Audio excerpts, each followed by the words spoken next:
Hello students, welcome back to the class. So in our last lecture we have completed the first unit, that is the scope and history of microbiology.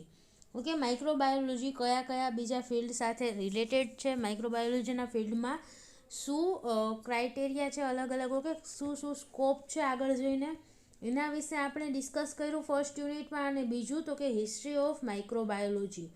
Okay, micro organisms disease માટે responsible છે તો એના માટેની history શું છે, પછી સ્પોન્ટાનિયસ જનરેશનની theory, okay, એ બધા વિશે આપણે ડિસ્કસ કર્યું હતું. અને ઘણા બધા એવા સાયન્ટિસ્ટ હતા એના વિશે પણ આપણે બ્રીફલી જોયું હતું કે માઇક્રોબાયોલોજીના ફિલ્ડમાં ઘણા બધા એવા ઇમ્પોર્ટન્ટ સાયન્ટિસ્ટ છે. ઓકે, સો આ હતું આપણું પહેલું unit. Now in this lecture we are going to start with your second unit, that is the microscopy and staining. Okay, આ ચેપ્ટર વિશે આપણે ખાલી અહીંયા બ્રીફ ઇન્ટ્રોડક્શન જોશું કે આપણે ચેપ્ટરમાં શું શું ડિસ્કસ કરવાના છીએ.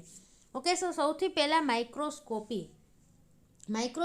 એટલે શું, તો કે માઇક્રોસ્કોપથી આપણે કોઈ પણ ઓર્ગેનિઝમને જોઈએ તો એને શું કહેવાય, માઇક્રોસ્કોપી. ઓકે, સો માઇક્રોસ્કોપ આપણે માઇક્રોબાયોલોજીના ફિલ્ડમાં માઇક્રોસ્કોપ વગર કંઈ જ વર્ક કરી શકીએ નહીં. ઓકે, લેબોરેટરીમાં આપણે કાંઈ પણ વર્ક કરતા હોય, બેક્ટેરિયા સાથે વર્ક કરીએ, ફંગી સાથે વર્ક કરતા હોય, અથવા તો પ્રોટોઝોઆ છે, આલ્ગી છે, બધાના ઉપર વર્ક કરતા હોય ત્યારે માઇક્રોસ્કોપની જરૂર પડે છે. ઓકે, માઇક્રોસ્કોપમાં જ આપણે બેક્ટેરિયા છે, ફંગી છે, એ બધાને ઓબ્ઝર્વ કરી શકીએ છીએ, બધાના સ્ટ્રક્ચરને ઓબ્ઝર્વ કરી શકીએ છીએ. ઓકે, સો આપણે માઇક્રોબાયોલોજીમાં માઇક્રોસ્કોપ વગર કોઈ પણ પ્રકારના માઇક્રો ઓર્ગેનિઝમને જોઈ શકતા નથી. ઓકે, માઇક્રો ઓર્ગેનિઝમ નામ જ એટલે આપવામાં આવ્યું છે કે એમની સાઇઝ એકદમ નાની છે કે જેને આપણે નરી આંખે ન જોઈ શકીએ, એવા ઓર્ગેનિઝમ્સને માઇક્રો ઓર્ગેનિઝમ્સ કહેવાય. ઓકે, અને નરી આંખે નથી જોઈ શકતા એના માટે એને જોવા માટેનું જે ઇન્સ્ટ્રુમેન્ટ છે એને માઇક્રોસ્કોપ કહેવામાં આવે છે. ઓકે, સો માઇક્રોસ્કોપની હેલ્પથી આપણે માઇક્રો ઓર્ગેનિઝમ્સને જોઈ શકશું. ઓકે, સો આ ચેપ્ટરમાં આપણે પહેલાં તો માઇક્રોસ્કોપી શું છે અને ઇન્ટ્રોડક્શન એન્ડ ટાઈપ્સ. ઓકે, માઇક્રોસ્કોપીના કયા કયા ટાઈપ છે એનું ઇન્ટ્રોડક્શન વિશે ડિસ્કસ કરીશું. ઓકે, હિસ્ટ્રી શું છે માઇક્રોસ્કોપીની, એ કયા કયા સાયન્ટિસ્ટે કન્ટ્રીબ્યુશન આપેલું છે માઇક્રોસ્કોપના ડિસ્કવરી માટે, એ બધું ડિસ્કસ કરીશું. Than light. ઓકે, માઇક્રોસ્કોપમાં કોઈ પણ ઓર્ગેનિઝમને જોવા માટે આપણે સ્વિચ ઓન કરવી પડે છે, નીચે લાઇટનો જે સોર્સ છે એ લાઇટ સોર્સને ચાલુ કરવો પડે છે. ઓકે, જે આપણે લેબોરેટરીમાં સિમ્પલ માઇક્રોસ્કોપ યુઝ કરી એમાં, અથવા તો સનલાઇટની મદદથી પણ ઘણા માઇક્રોસ્કોપ વર્ક કરતા હોય. તો લાઇટ શું છે અને લાઇટની યુઝ શું છે આપણે માઇક્રોસ્કોપીમાં, એના વિશે ડિસ્કસ કરીશું. Then we will discuss about the optical and light microscopy. Okay, અલગ અલગ ટાઈપની માઇક્રોસ્કોપી વિશે ડિસ્કસ કરીશું. The principal, construction and working of bright field microscopy. Okay, bright field એટલે કે આખું આપણને જે ઓબ્જેક્ટ છે એ બ્લેક દેખાશે અને બેકગ્રાઉન્ડ બધું એકદમ લાઇટવાળું બ્રાઇટ દેખાશે. ઓકે, બીજું છે ડાર્ક ફિલ્ડ માઇક્રોસ્કોપી, એટલે કે આજુબાજુનું બધું એન્વાયરમેન્ટ છે એકદમ ડાર્ક દેખાય. ઓકે, સો ડાર્ક ફિલ્ડ માઇક્રોસ્કોપી શું છે, બ્રાઇટ ફિલ્ડ માઇક્રોસ્કોપી શું છે, બધાના પ્રિન્સિપાલ, એનું વર્ક કઈ રીતે કરે છે માઇક્રોસ્કોપી, અને એનું કન્સ્ટ્રક્શન એટલે કે માઇક્રોસ્કોપ કઈ રીતે બનાવવામાં આવેલું છે. ઓકે, માઇક્રોસ્કોપનું સ્ટ્રક્ચર કયા પ્રકારનું હશે એના વિશે આપણે ડિસ્કસ કરીશું. Then fluorescent microscopy. Okay, fluorescent light કોને કહેવાય, તો કે એવા ઓર્ગેનિઝમ, ફ્લુરોસન્ટ કમ્પાઉન્ડ કોને કહેવાય, તો કે એવા કમ્પાઉન્ડ કે જે એક વેવલેન્થની લાઇટને એબ્ઝોર્બ કરશે અને બીજી વેવલેન્થની લાઇટ ઇમિટ કરે છે. ઓકે, એવા કમ્પાઉન્ડને ફ્લુરોસન્ટ કમ્પાઉન્ડ કહેવામાં આવે છે.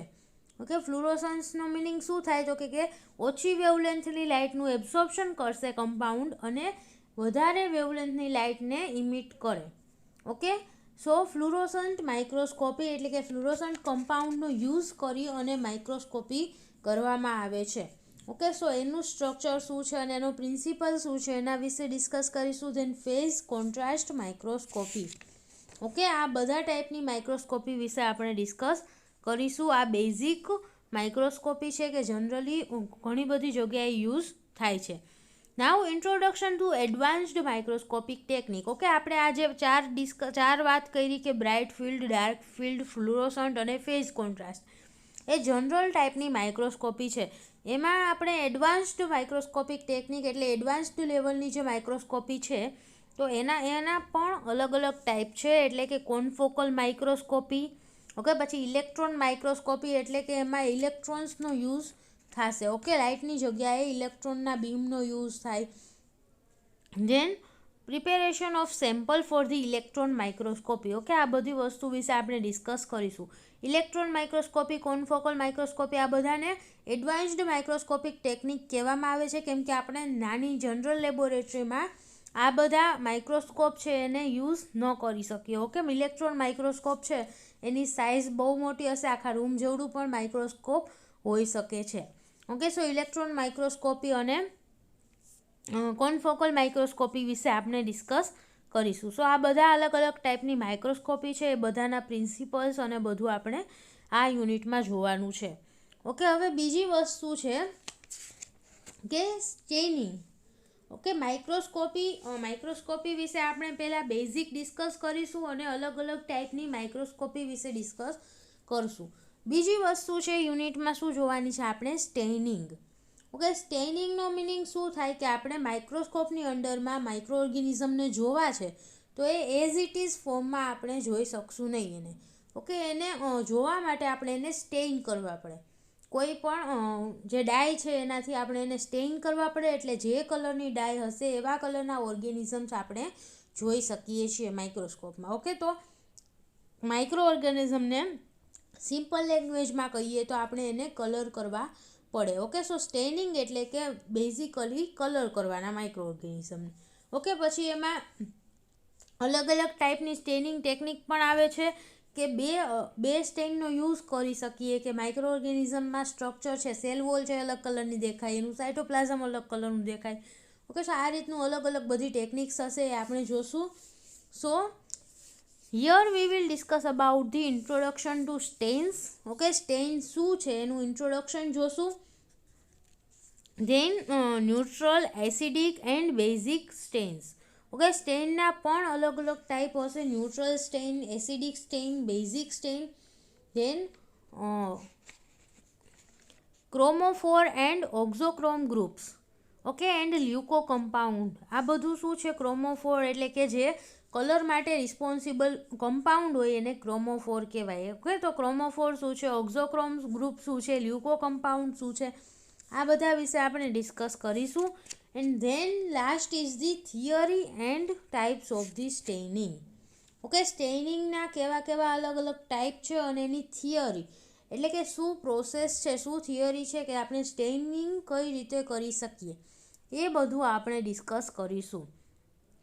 Okay, so this is the second unit. આપણે સેકન્ડ યુનિટમાં માઇક્રોસ્કોપી અને સ્ટેઇનિંગ બે વસ્તુ વિશે ડિસ્કસ કરવાનું છે. ઓકે, સ્ટેઇન શું છે અને સ્ટેઇનિંગની શું ટેકનિક છે એ આપણે ડિસ્કસ કરીશું અને માઇક્રોસ્કોપી વિશે બેઝિક ઇન્ફોર્મેશન ડિસ્કસ કરીશું અને માઇક્રોસ્કોપીના જે અલગ અલગ ટાઈપ છે એ બધા ડિસ્કસ કરીશું કે એનું યુઝ શું છે અને અલગ અલગ માઇક્રોસ્કોપી છે એનો પ્રિન્સિપલ શું છે, એના યુઝ શું છે. ઓકે, અને આ યુનિટ માટે તમે રેફરન્સ બુક પલ્ઝાર યુઝ કરી શકો છો.